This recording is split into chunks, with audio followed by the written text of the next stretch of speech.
1,260. So keep that in mind. The only thing I recommend in the stock market on the long side right now are a few oils, gold and silver shares, and a few water companies. Other than that, nothing. Everything else is short.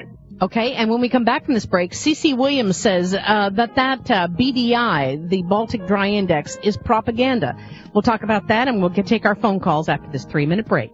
Yeah, move back to the issue of the Baltic Dry Index, because C.C. Williams says, although there are a lot of reasons to be concerned about the future, the BDI is not one of them. No one seems to be looking at the history of the BDI to realize there was a 90% spike in activity in recent years, while the BDI retraced to a normal level and actually has been on an upswing for the past 3 months. If anything, the BDI shows a direct correlation between the huge spikes in energies, grains, softs, and a big block traders cashing in big time. Be sure to look at the 10-year and full on the chart. It's not rocket science. For that matter, look at the 3-month.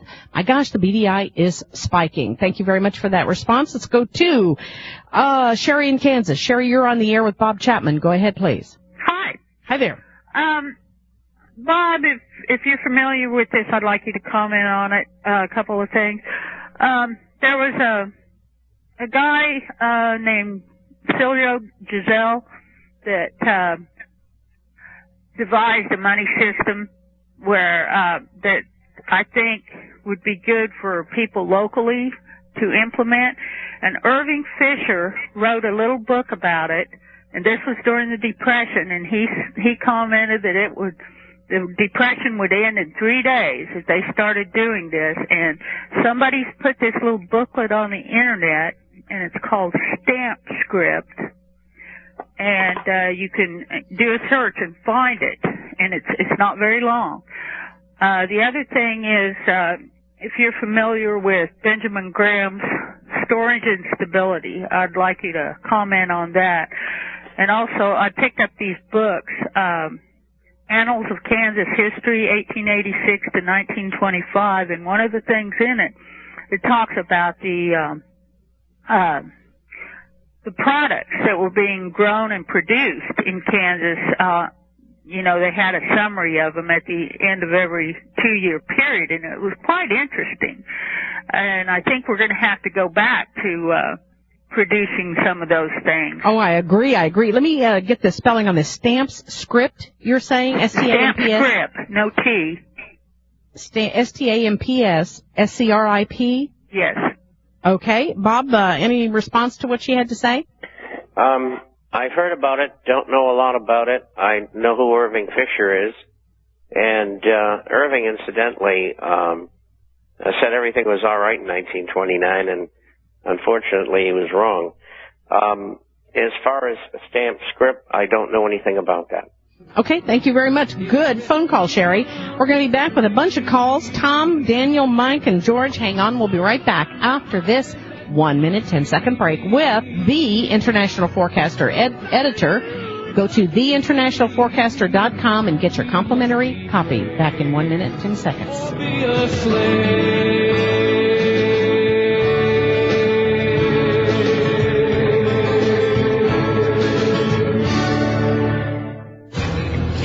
Broadcasting from the most confused, dumbed down, manipulated, and brainwashed nation on the face of the planet with the news they hope you never hear. This is the Power Hour.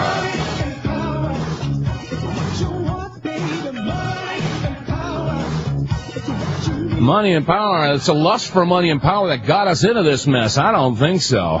Welcome back to the Monday edition of the Power Hour, hour number 3, now in session. This is Dave. And Joyce, and I thank you for joining us in the Power Hour today. We're taking your phone calls because there are a lot of people who want to talk to our guest, Bob Chapman. Let's go to Tom in Missouri. Tom, you're on the air with Bob Chapman. Go ahead, please. I've got 3 questions. One of them pertains maybe to Bob Chapman, but the first one is this Baltic Dry Index. If it dropped by 93%, why aren't the store shelves empty?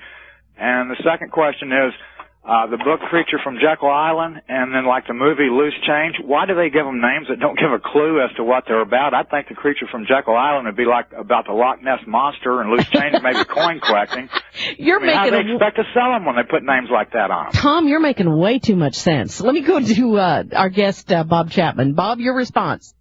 Well, on the creature, I guess we'll have to call Ed and find out. Yeah, Of course, Ed Griffin would be the one to The ask. meeting was held at Jekyll Island, and it is misleading inasmuch as nobody knows that there was a meeting on Jekyll Island. Ed's telling you about it, so the caller is correct. The reason that we haven't gotten down to nothing on the shelves in relation to the spike up and spike down in the index is that people do have inventory, and I think that's why the index started to swing back up over the last few months, because things are getting going again, and buyers and sellers are finding ways to be able to get the letters of credit that are necessary to do business. Well, I think that the creature from Jekyll Island should be AKA the Federal Reserve fraud. That would be a good way to do it if they had a subtitle. Thank you very much, Tom, for the phone call. You're making way too much sense. Loose change. Absolutely. I agree with you on that. Daniel in New Jersey, you're on the air with Bob Chapman. Go ahead, please. Hello, my friends. Hi there. If memory serves correctly, I think in the spring Bob Chapman was talking about that under the Patriot Act, that we have to be exempt from confiscation, a gold or silver coin must be what they call an antique numismatic coin, and to qualify under that definition, its purchase price must be at least 50% greater than the bullion price on the day of purchase. And by that definition, are coins like Swiss francs, British sovereigns, no longer exempt from confiscation. And if you can recall, I think you said the actual regulation number, third column, bottom of the page, and I'd love to have that reference so I can try to look that up and read the exact text. Okay, I'll tell you what, let's get Ted Anderson back on the line also, if we can, to respond to this question about being 50% greater than the bullion price. But let me go ahead, Bob. Any response? Well, the general overview is this.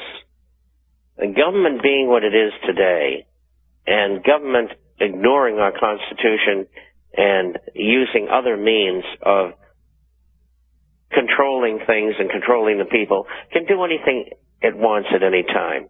They can confiscate anything they want. Coins, guns, your home, your vehicles.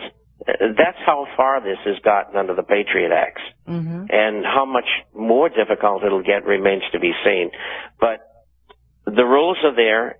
They're open to interpretation, and Ted will tell you that. But the bottom line is they're going to do what they're going to do.